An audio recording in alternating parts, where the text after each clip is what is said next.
Right, let's move on to Expendables 3.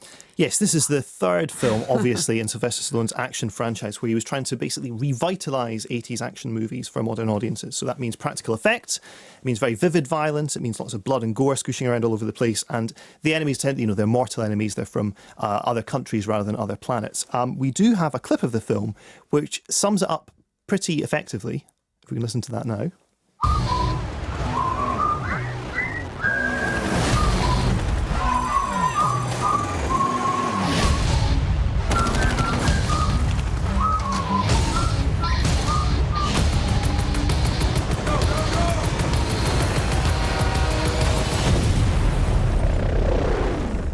Great to have you back.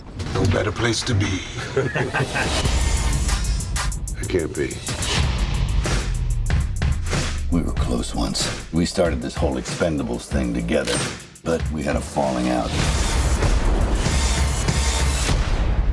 What are you gonna do? Reload. You were stupid enough to get yourself into this mess! We're the only ones crazy enough to get you out of it!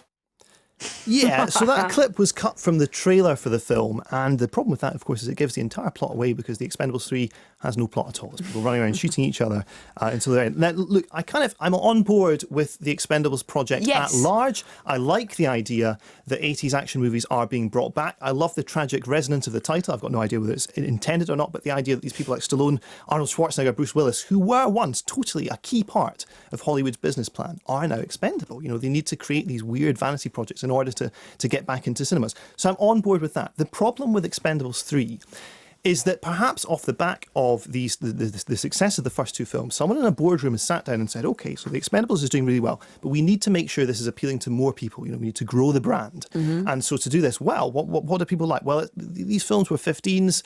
We need to kind of tone it down slightly so it can be a 12A, so all the kids can come in and see it as well. So they've done that. And they said, well, kids like, computer graphics. They love all that kind of snazzy special effects.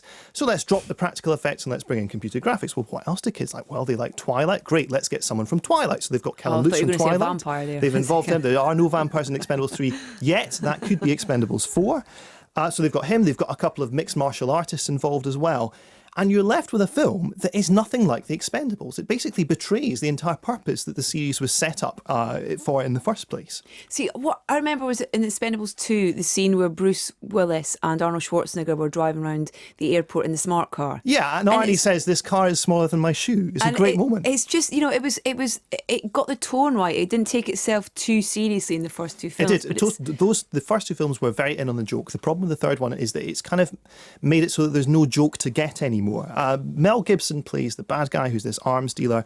One of the key problems with it is the film keeps on starting and restarting and restarting. It's like the end of Lord of the Rings, except at the start of the film, you expect to see a moment when the Expendables all get up and start jumping on a bed. It goes on and on and on and on.